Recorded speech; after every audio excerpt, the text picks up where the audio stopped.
Louvado seja nosso Senhor Jesus Cristo, para sempre seja louvado. Mais uma vez, a coros que estão aqui no santuário, você que nos acompanha de casa, é você que vai ouvir esta pregação depois que ela foi aqui realizada. Nós estamos com o Evangelho de João, capítulo 21, versículo de 1 ao 19. É a terceira aparição de Jesus ressuscitado. Sabemos, meus irmãos, nós que estamos 2000 anos depois do que nós estamos aqui ouvindo, nós que crescemos na catequese, nós que como crianças sempre escutamos Jesus ressuscitou, celebramos a Páscoa, isso vai entrando de maneira tranquila na nossa vida e na nossa espiritualidade. Mas para os discípulos não era nada fácil de assimilar.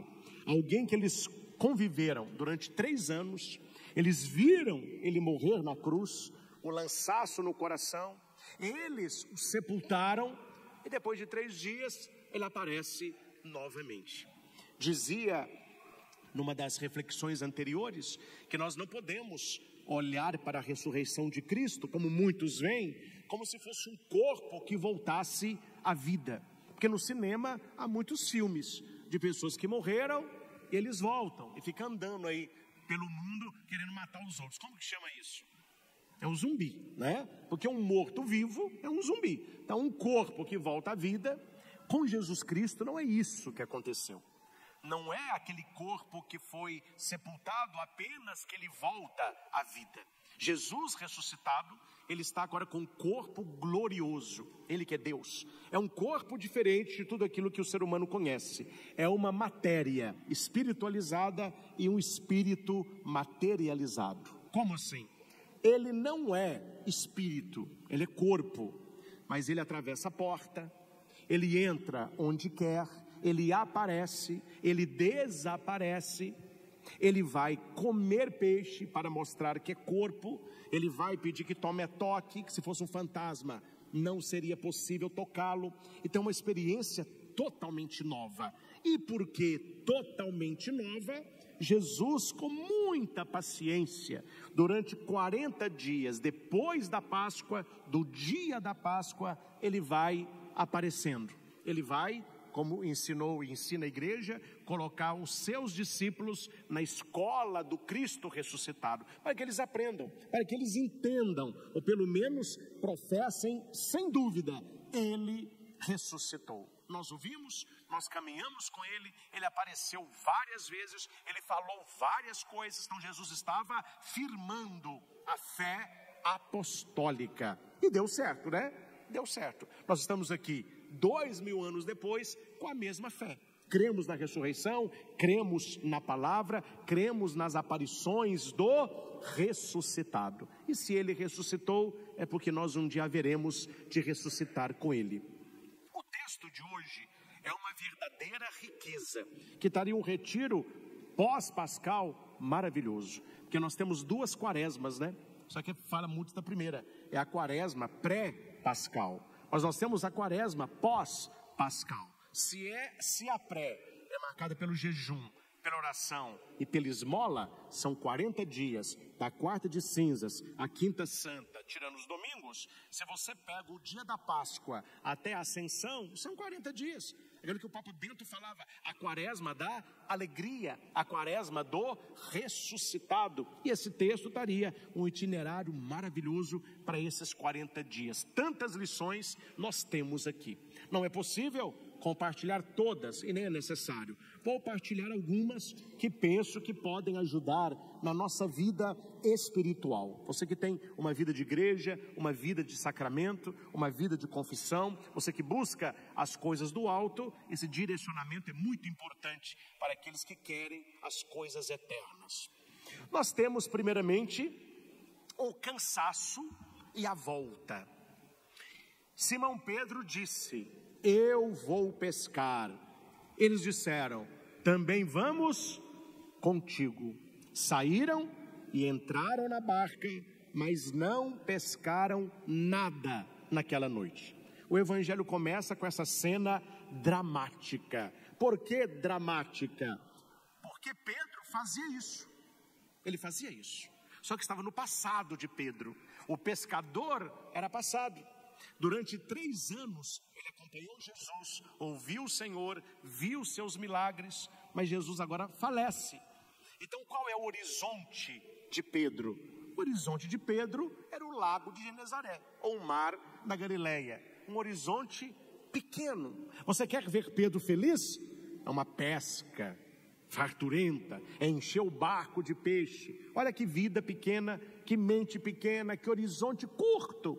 Jesus vai alargar isso aí. Que é isso, Pedro? Eu não te quero pescador de peixe, eu te escolhi para ser um pescador de homens. Vem e segue-me. Ele larga o barco, larga a rede e segue Jesus. No evangelho de hoje é um caminho inverso. Eu vou voltar a pescar. Onde que está o barco? Onde que está a rede? E Pedro tinha ali uma liderança, né? Tanto que os outros falaram, nós vamos também contigo. Este voltar ao passado, voltar aos antigos hábitos, geralmente acontece quando se perde a esperança. Quando se perde a esperança. Precisamos alargar também os nossos olhares na espiritualidade. Quando eu era seminarista, uma das paróquias que eu trabalhei foi em Mateus Leme, paróquia de Santo Antônio. E na época, Padre Demóstenes pediu que eu trabalhasse na reta grande, aquela reta depois de Mateus Leme, que vai ali para BH. Tem uma comunidade ali. E acima, a comunidade Nossa Senhora de Fátima. Comunidades pequenininhas. E atrás dessas comunidades tem muita gente na zona rural. Pessoal bem simples, não é? Eu lembro que na época tinha uma senhora que eu não sei quantas vezes ela saiu de Mateus Leme. Não conhecia muita coisa. Foi em Belo Horizonte uma vez, conheci Itaúna, né? Conheci a Juatuba, uma vida muito restrita, uma vida muito humilde. Ela morava ali naquela grota e ali ela construiu a vida dela. Numa das visitas, depois de uma missa, aí eles preparavam um cafezinho, né? Um dia foi na casa dela, estava o Padre Demóstenes, eu fui acompanhando. E era noite de lua cheia, né? Aquela super lua, uma lua grande no céu. Aí conversa vai, conversa vem, o padre falou o seguinte, pois é, que coisa, o ser humano vence barreiras. Não é que o ser humano já esteve lá e já andou nessa lua? Precisou de um foguete, quantos quilômetros essa lua da Terra? A gente acha que ela está tão grande que ela está até mais próxima. Aí aquela senhora com toda humildade, vendo a lua gigante no céu, o morro, aquela serra do elefante, quando você passa em Mateus Leme, aquela serra grande, chama Morro do Elefante, não é? Porque parece um elefante deitado. Aí, ele olhando aqui, ela falou assim, padre, o senhor estuda, você pode saber de Bíblia, mas de lua você não sabe não. Aí o padre, mas o que eu falei de bobagem? Precisa de foguete para ir na lua. A lua dá tão perto da montanha, daqui eu estou vendo. Se eu subisse lá, com a varinha eu cutucava ela. Na cabecinha dela, aquela distância visual era a distância real. É uma visão deturpada. É uma visão irreal. Claro, não vamos aqui dar aula de ciências para a senhorinha. Mas na nossa vida, nós precisamos ampliar os nossos horizontes. E principalmente o horizonte da fé. Pedro se contentava em pescar peixe. Jesus já tinha falado com ele, eu quero muito mais. Quero muito mais.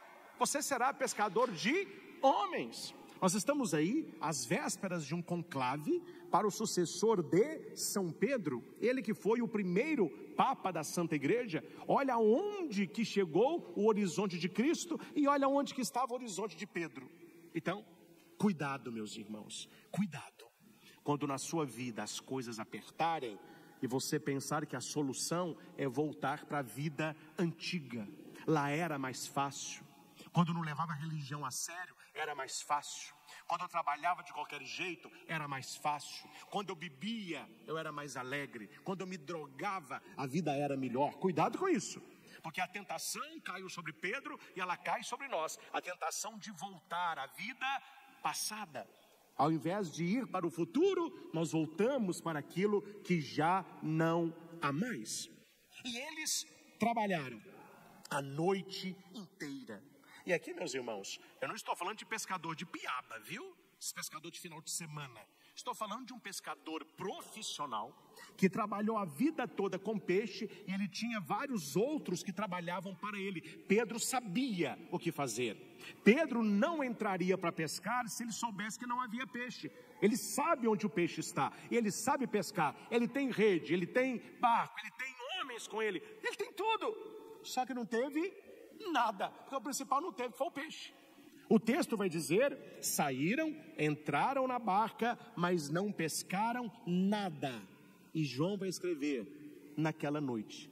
Por que não pescaram nada? A resposta é: porque era noite. E aqui não é uma noite do sol, é uma noite interior.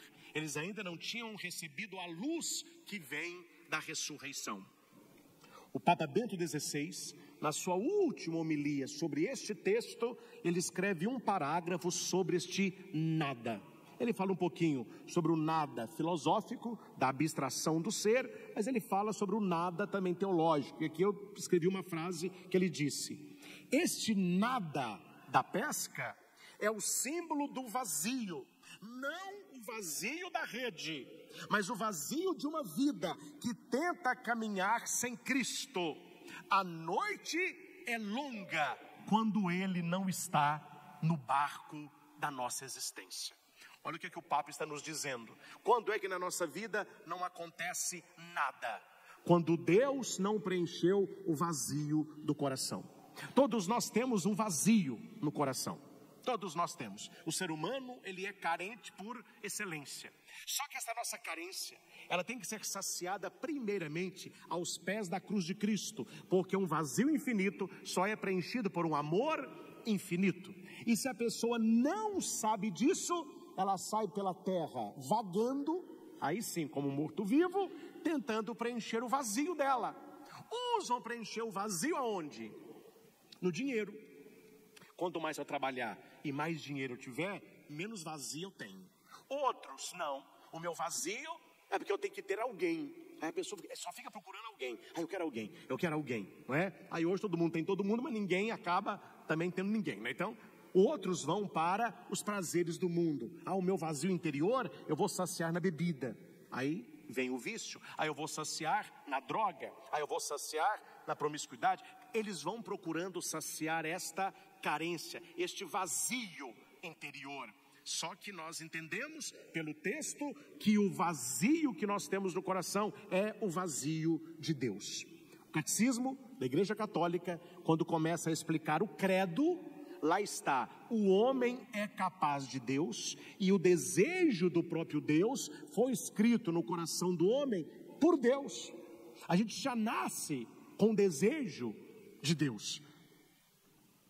Há pouco agora, eu tirei uma semana de descanso e fui com a minha família para um lugar ali no estado da Bahia.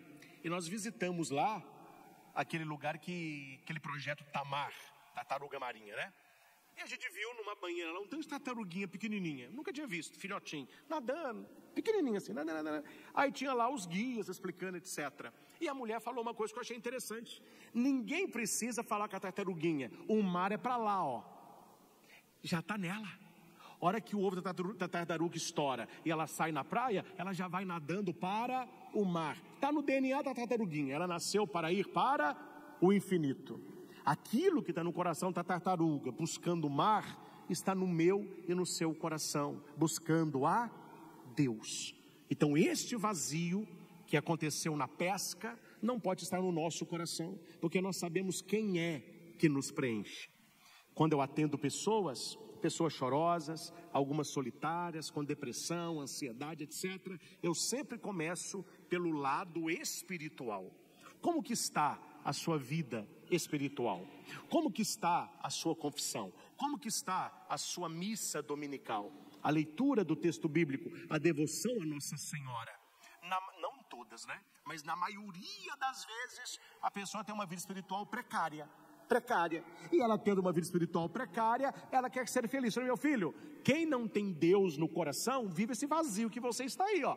Aí você procurou vazio na festa, procurou vazio na balada, procurou vazio no namorado, procurou vazio no copo e terminou como? Mais vazio que antes. Então o texto me ensina que este trabalhar a noite inteira sem Cristo é um trabalhar inútil. Por mais que a pessoa enchesse o barco, ela não conseguiria encher o coração. O evangelho continua. Aí já não é mais noite, aí já tinha amanhecido.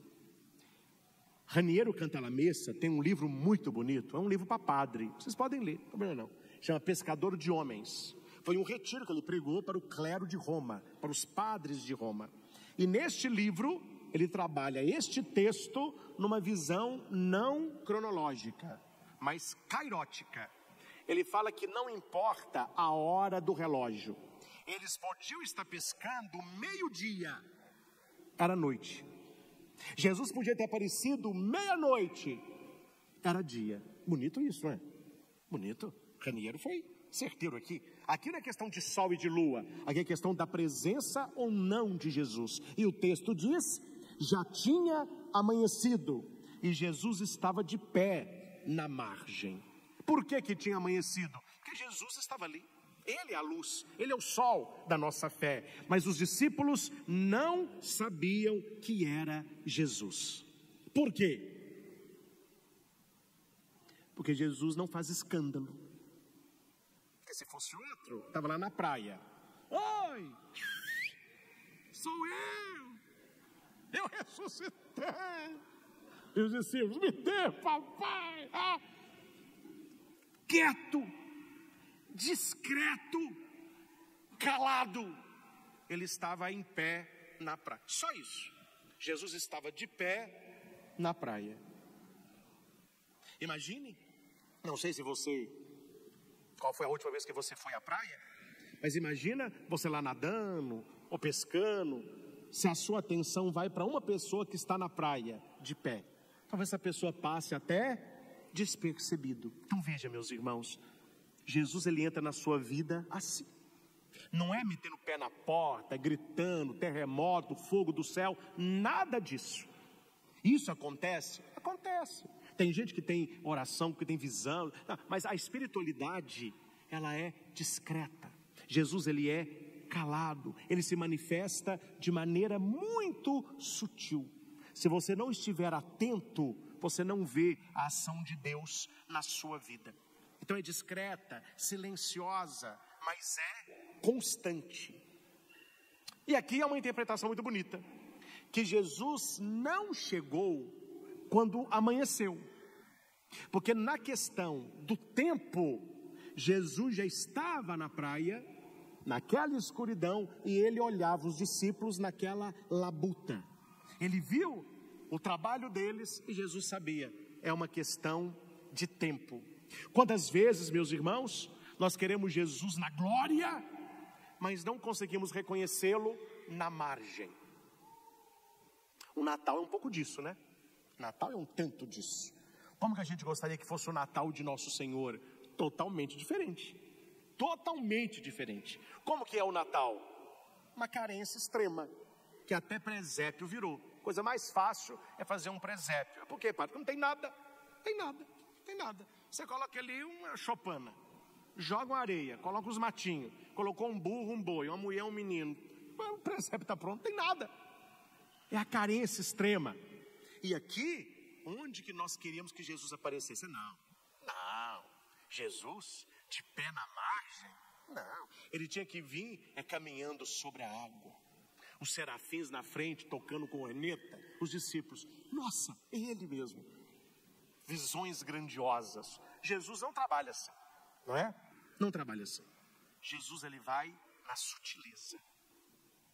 E o texto nos ensina que os olhos que estão embaçados na fé não conseguem enxergá-lo. Não conseguem enxergá-lo. Ele está de pé na praia, os discípulos não sabiam que era ele. É preciso sensibilidade espiritual e amor para reconhecê-lo. Duas coisas, sensibilidade espiritual e amor. O que nós devemos buscar nas nossas orações? Sensibilidade espiritual e amor. Como que há pessoas que não têm sensibilidade espiritual? Eu vi um vídeo, não é no Brasil não, Pessoal que trabalha com com talco, tirando aquelas pedras de talco, já viu? É, pessoal, quase um trabalho escravo, né? Eles vão tirando com as mãos e aquelas pedras de talco tiram da mão dos trabalhadores toda a proteção de óleo que a gente tem. Então essa mão úmida tira tudo isso. Então são mãos grossas, secas e tudo rachado. E quando se passa um prego, eles não sentem nada. Então eles estão falando em outro idioma, né? Mas o cara com a mão assim olhando para a enfermeira. Aí o médico fala: eu vou passar na sua mão aqui, parece a legenda, alguns instrumentos. Quando você sentir, você me diga. Ele assim, ó. E o cara passando um ferrinho, passou uma caneta, passou. Aí o médico fala: você está sem sensibilidade, não sente. Pior, meu filho, que uma mão sem sensibilidade é um coração insensível. A pessoa não tem sensibilidade espiritual, então ela não sente Deus. Ela não sente Deus.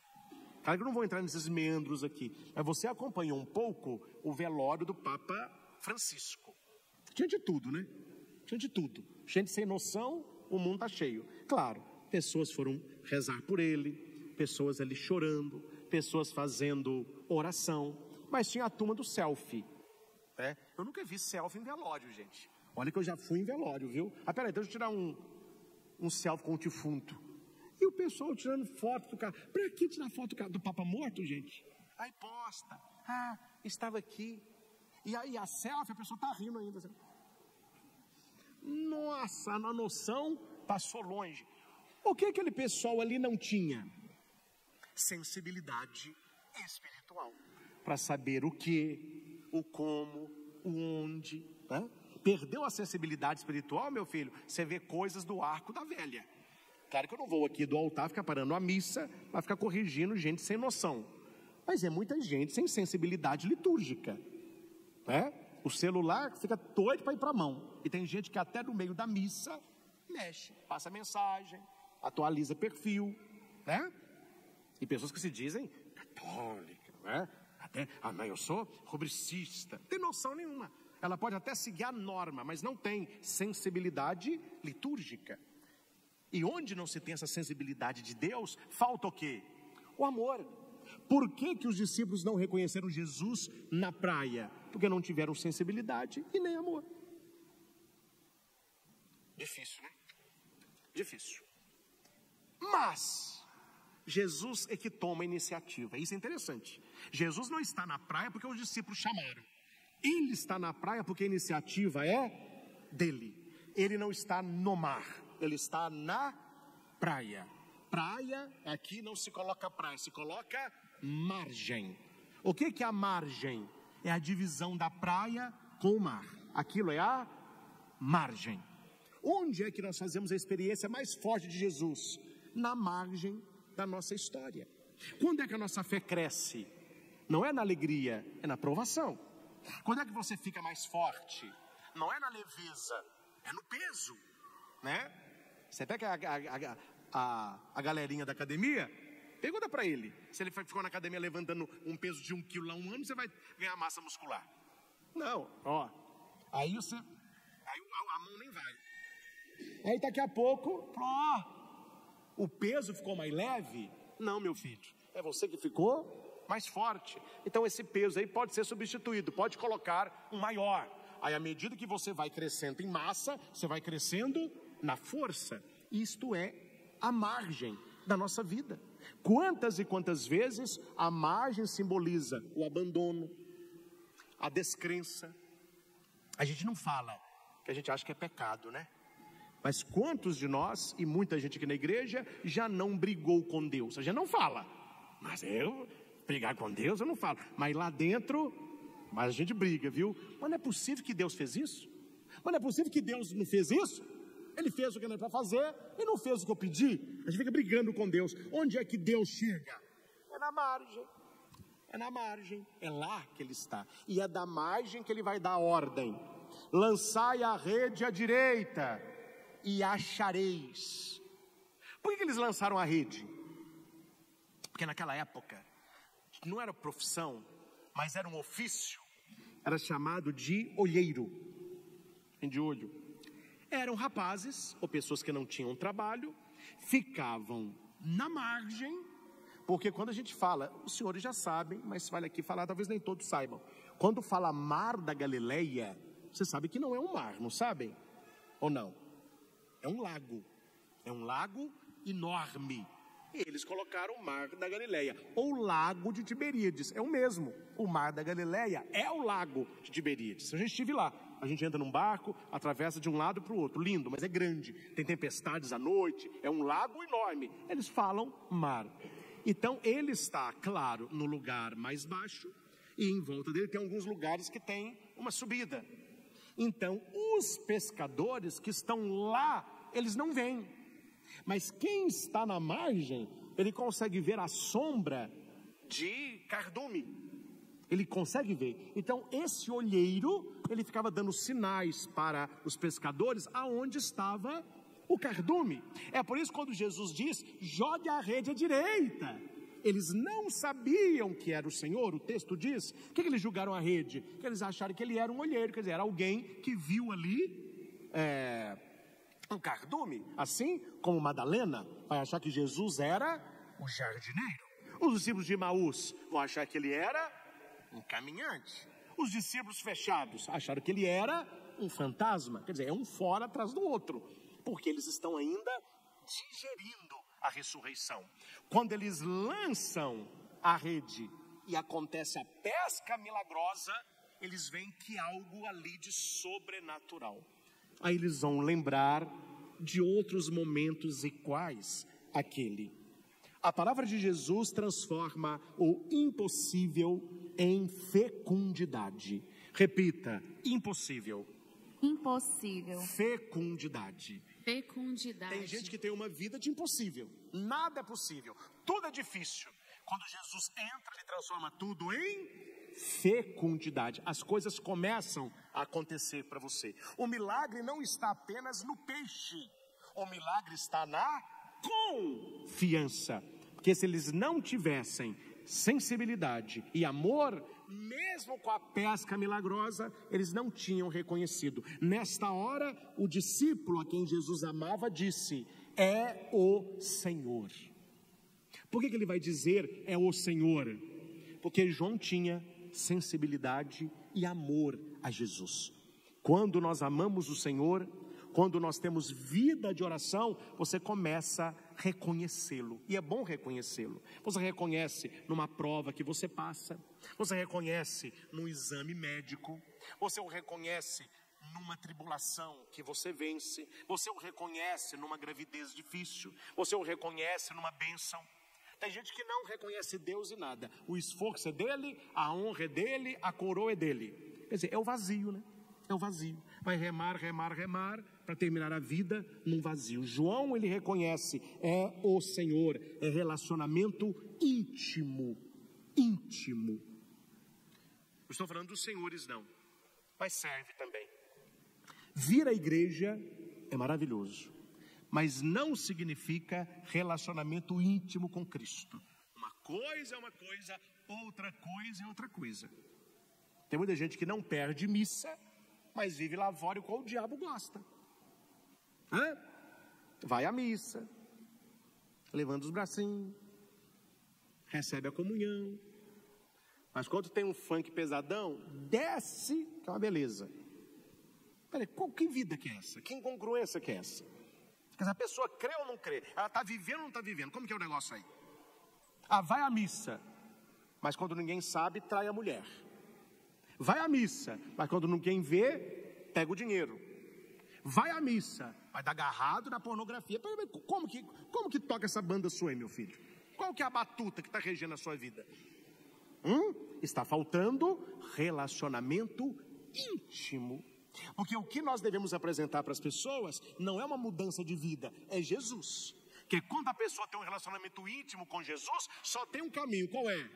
Mudança de vida, é a conversão, converte-se. Se a pessoa ainda não teve esse processo de conversão, o que está faltando? Não é religiosidade, porque religiosidade ela tem. Está faltando relacionamento. Uma coisa é uma coisa, outra coisa é outra coisa. E as duas coisas se casam. É um quebra-cabeça de duas peças. Religiosidade, espiritualidade. Nenhuma sem a outra, nem a primeira sem a segunda. Então, por que João reconhece Jesus? Porque ele o ama. Ele o ama. Palavra da salvação.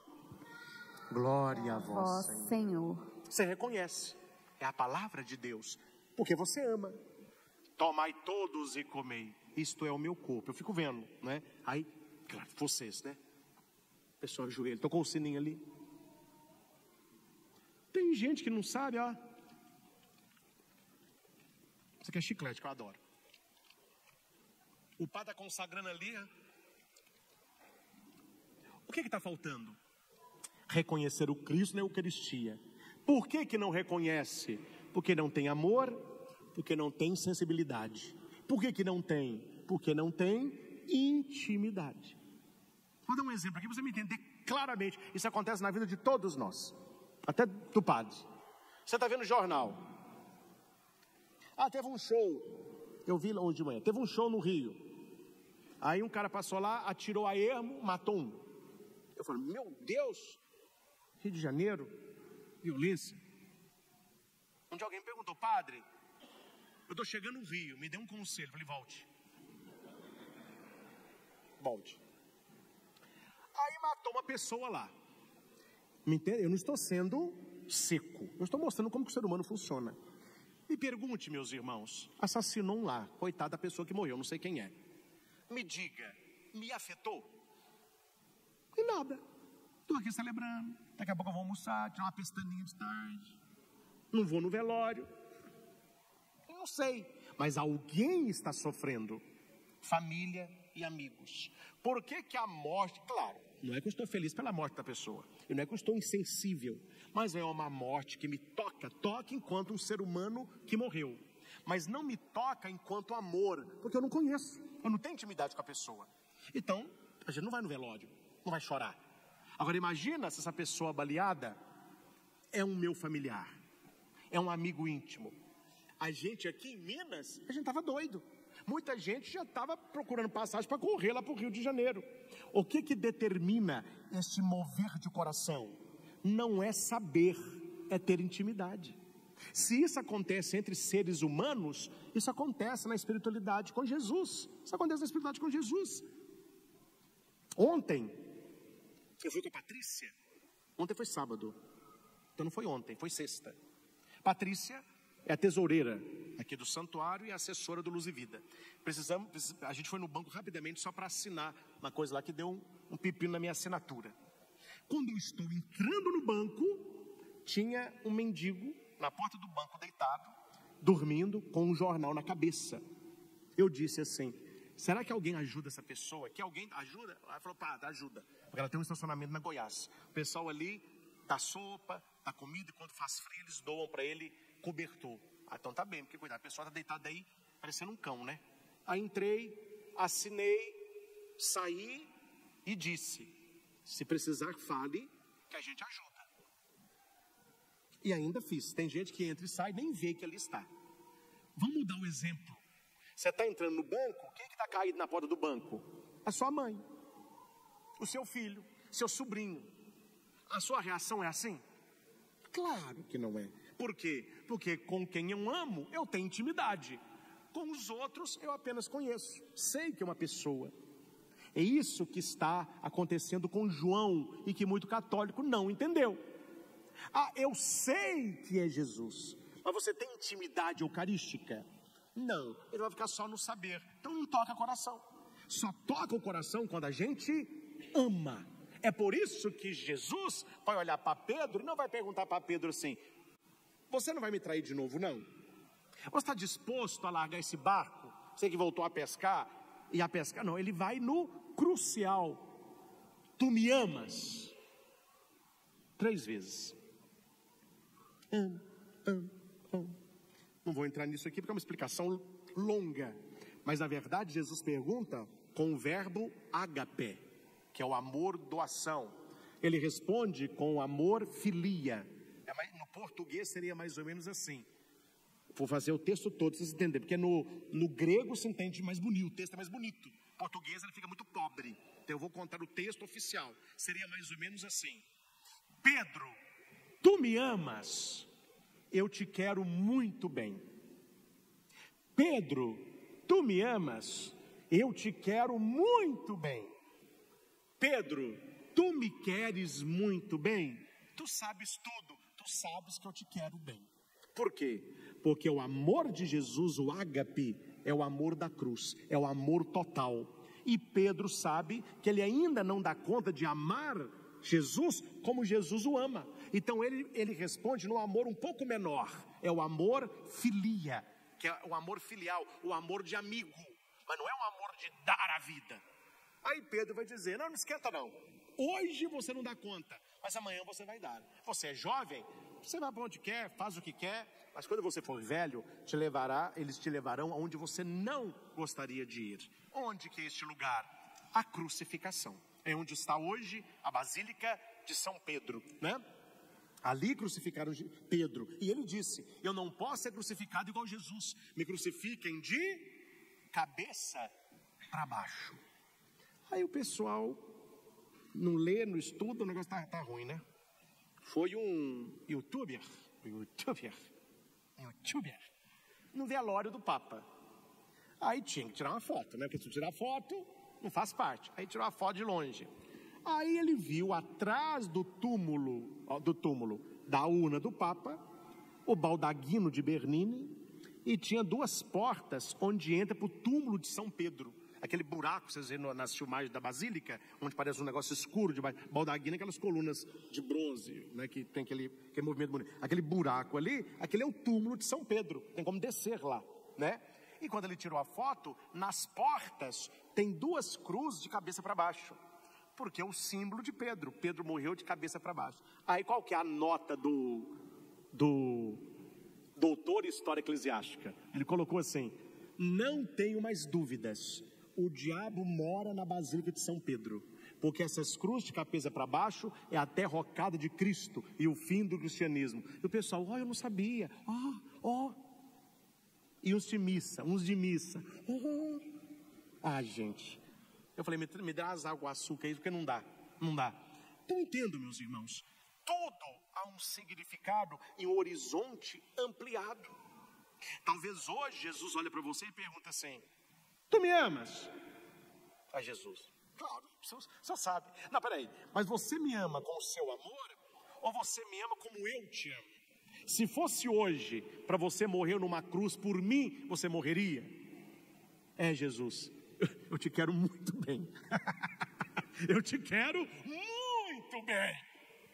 Mas o amar assim ainda, eu não dou conta. O que Jesus podia ter falado com Pedro? Pedro, errei na escolha, hein? Como que eu vou construir a minha igreja sobre alguém que só me quer bem, hein? Danou-se. E agora, hein? É o que temos para hoje, né? Você não vê um discurso desse? Porque quando Jesus olha para alguém, ele não vê apenas o que a pessoa é e faz, mas ele vê o que ela será e fará. Na missa de hoje, meus irmãos, cabe a nós ouvir de novo, e eu gosto muito, para mim é o mais bonito do texto, é o segue-me. Depois que Jesus falou o evangelho todo, pode olhar no seu folheto, última coisa que Jesus diz, ele olha para Pedro e diz, segue-me. Foi o único discípulo que ele chamou 2 vezes. Por quê? Foi só agora que Pedro se tornou discípulo de Jesus. Todo o passado de Pedro foi uma preparação para este momento. E ali Jesus olha e fala, agora sim, você caiu, você negou, você conheceu a dor, você reafirmou o amor, agora você está pronto para a missão que eu tenho para você. Você passou nas etapas todas. Então Jesus novamente, segue-me. Porque está no início do texto, né? Vou pescar. Aí Jesus, te chamei lá atrás, você voltou, então deixa eu chamar de novo. Segue-me. E nesse momento, Pedro vai. O texto não acaba, né? Claro. João está sentado, perto da fogueirinha lá, comendo pão e peixe. Aí ele faz sinal para Pedro. Aí Pedro está indo com Jesus, ele faz assim, ó. Jesus está indo, né? Pedro olhou assim. Aí Pedro pergunta, Jesus, e quanto a este? Aí aponta para João, que João, discípulo amado, né? Aí Jesus responde, se eu quero que ele fique até a minha volta, eis, quanto a ti, segue-me. Ou seja, não é o momento dele, é o seu momento. Por isso que muita gente perde bênção, né? A bênção é para você, você está olhando para o outro. Aí fulano, não, meu filho, Jesus está chamando é você, o siga. Que este texto desse domingo da Páscoa nos ajude a tomar algumas atitudes que o Evangelho nos mostra. Devemos ter sensibilidade espiritual, amor, intimidade com nosso Senhor, vida de oração, para reconhecê-lo de pé. Quando aparece a expressão de pé, Deus vai agir. Quando aparece a expressão sentado, Deus vai ensinar. Jesus subiu no Monte das Oliveiras e sentou, ele vai ensinar. Jesus está de pé, ele vai agir. Na praia da nossa vida, ele está de pé, ele vai agir. E nós precisamos olhar e dizer, é o Senhor. Assim como Tomé, meu Senhor e meu Deus.